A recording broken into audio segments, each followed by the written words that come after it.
It kind of sounds like a joke, managing by wandering around, but in reality, it's a really good idea, and I'd argue that it's actually an essential part of good management. In this video, I'm going to explain why. Hey, how's it going? This is Scruffy Leadership, a YouTube channel about management and leadership. My name's Ben, and I've been a leader and a manager in the tech industry for over 25 years. So what is managing by wandering around? It's also called managing by walking around, or MBWA, and in Japanese it's called gemba, which means something like the actual place, which is a term that's also used to refer to a crime scene. The idea is easiest to understand in the context of a workplace like a factory where there's people and machinery.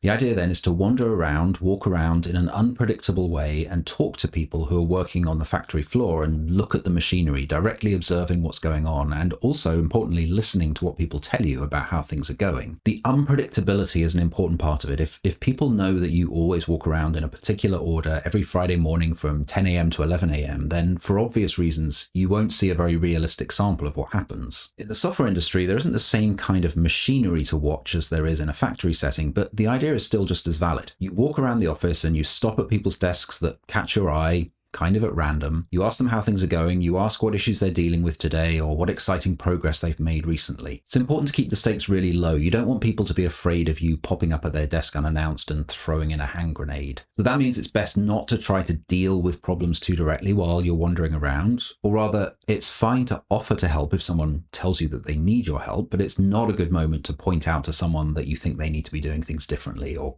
criticize them in some way. You can store that information up and use it as appropriate another time. On the other hand, maybe you'll notice a pattern, some inefficiency or anti-pattern that you're observing across multiple people in the team. That's something you can take away from your wander. But I don't think that's the real value of this approach. It's more about being visible and accessible and fostering good psychological safety. You aren't just waiting for the people who feel safest to come and tell you what's going on. You're coming to them at random, meaning eventually you get round to everyone. You should get round to everyone, which means even the people who don't have the confidence to come to you and tell you about an issue get a chance to have their voice heard. In our new hybrid or even fully remote world, this kind of idea is even more important. You might have people in your team that you hardly ever see, particularly if they don't directly report to you. So you can do an online version of wandering around. You can send them a quick Slack or Hangouts message just asking, how are things going or what's going on today? And this shows them that you haven't forgotten about them and that you're interested in hearing from them. But be sure to be ready to jump on a video call if that becomes needed. And the same actually with walking around in the physical office. If you ask someone how things are going and by listening to their answer you realize you need to give a bit more time to really hearing what they have to say, you can suggest jumping into a meeting room. So for that reason, it's a good idea to block out time for your wanderings, more time than it takes to just walk around the office, just in case it's needed. Okay, so what are the benefits of managing by wandering around? I think there's quite a few actually, and they stem from the spontaneous, informal, and open nature of the process.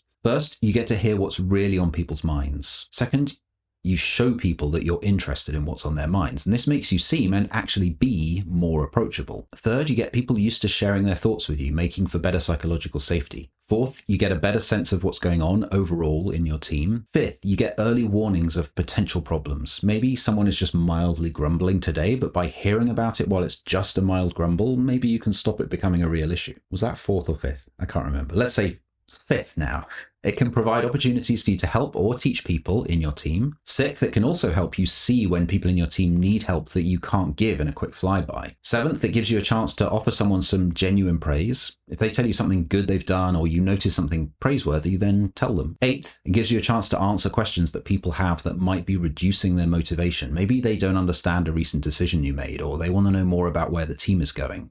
Now, this might not be the right time or place to give them a really detailed answer, but you can give them a quick answer and promise more detail in an upcoming team meeting, for example. Another way to think about it is to imagine the opposite. A manager who only interacts with people in formal one-to-one settings and other formal meetings.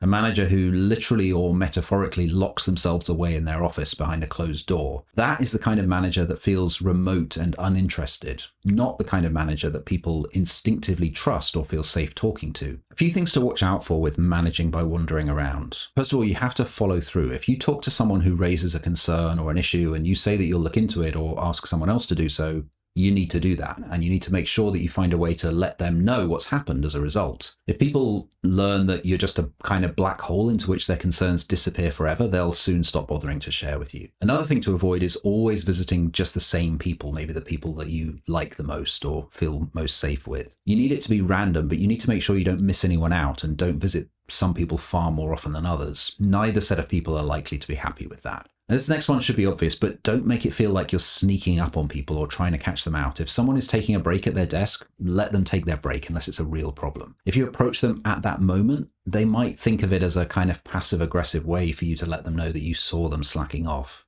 And this is part of the informality of the idea. It shouldn't feel like a scary moment or an opportunity to get into trouble. And part of making people feel safe in these situations is in how you approach them, your manner and your words. So I need an update on how things are going is not a good way to approach it. Hey, how are things? Probably is. Notice also the generality of that question. Don't use this as an opportunity to find out specific things you need to know, or at least if you do that, then do it sparingly.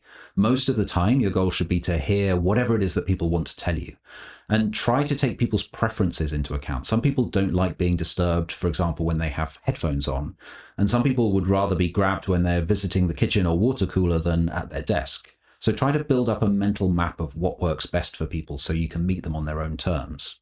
Once you've completed your wander, write down some notes and share them maybe with people that need to know. This can help both to make sure you don't visit the same people too often, as you can look at your last set of notes before starting your next wander, but also to make sure that the things you learn from your wander aren't lost. Managing by wandering around should involve you listening about 90% and talking about 10% most of the time. And that means that an essential part of managing by wandering around is active listening. If you want some tips on how to get better at active listening, check out the video that's on screen now. If you have thoughts or questions about managing by wandering around, then why not share them in the comments below? And the same goes if you have any ideas for subjects you'd like to see me cover in future videos. Bye. See you soon.